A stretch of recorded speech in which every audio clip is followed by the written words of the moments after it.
Bonjour à tous, Guillaume Grimaud. Tout d'abord, je tiens à remercier l'ensemble des membres du jury du prix de thèse Pierre Bézier pour ma nomination.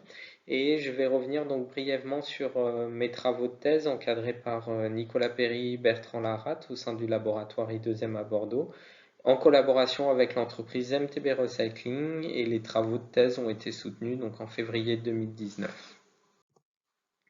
Le projet de doctorat, il a porté sur la conception des scénarios de recyclage pilotés par l'évaluation des performances des procédés. L'enjeu était d'être en mesure de comparer les solutions de recyclage pour choisir la meilleure voie de valorisation pour un produit.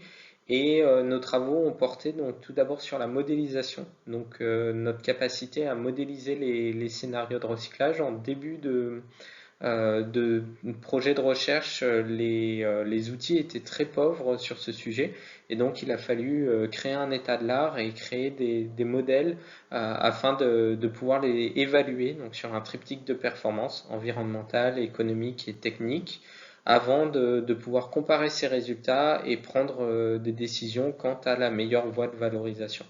Et donc le résultat de la thèse, c'est un outil d'évaluation avec ce triptyque de performance suivant une sélection d'indicateurs qui est actuellement utilisé donc, chez MTB, aussi bien en interne que pour l'évaluation à destination de partenaires. Donc les apports du doctorat, comme je disais, c'est cet outil en interne chez MTB qui a vraiment aussi repensé son offre de service en mettant au cœur de l'apport l'éco-conception. Et puis d'un point de vue personnel, je pense que les 3 ans de thèse m'ont aussi apporté une grande expertise déjà sur le sujet traité, mais aussi une rigueur scientifique. On a l'obligation en thèse d'être précis et rigoureux sur les termes utilisés, sur la façon de noter les éléments. Et c'est quelque chose qui, encore aujourd'hui, m'anime et qui permet aussi de fluidifier beaucoup la communication, notamment dans les démarches de conception en entreprise. Ensuite, autant un projet de thèse et un projet de recherche est un travail qui demande une grande expertise, une grande précision et d'aller très loin dans les détails.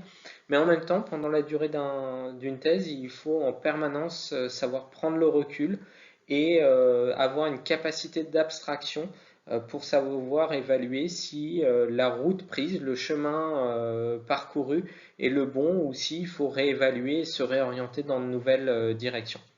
Enfin, la thèse m'a permis aussi de nouer des partenariats et de mettre en place des collaborations que aujourd'hui je continue d'animer et de faire perdurer.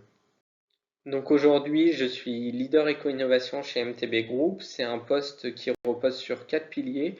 Un premier pilier qui porte sur le pilotage du développement de nouvelles filières de recyclage, donc notamment les batteries lithium-ion actuellement. Un deuxième pilier sur le financement de l'innovation, la gestion des projets collaboratifs. Il y a une quinzaine de projets collaboratifs en cours chez MTB. Ensuite, le troisième pilier porte sur la démarche d'éco-conception, donc aussi bien en interne sur développer des équipements plus sobres, moins énergivores, également sur les procédés, comment enchaîner les étapes de la bonne façon pour réduire l'impact. Et puis en externe, à destination de partenaires et de clients industriels avec un accompagnement en fait éco-conception en proposant des études de recyclabilité. Et le dernier pilier qui porte plutôt sur l'organisation interne, donc sur le développement durable et RSE de l'entreprise. Donc c'est un poste très transversal qui nécessite à la fois une forte expertise technique, mais aussi une capacité de prise de recul. Donc je dirais que les compétences développées pendant la thèse sont très utiles sur ce poste. Je vous remercie pour votre attention et je suis disponible si besoin par mail pour répondre à vos questions.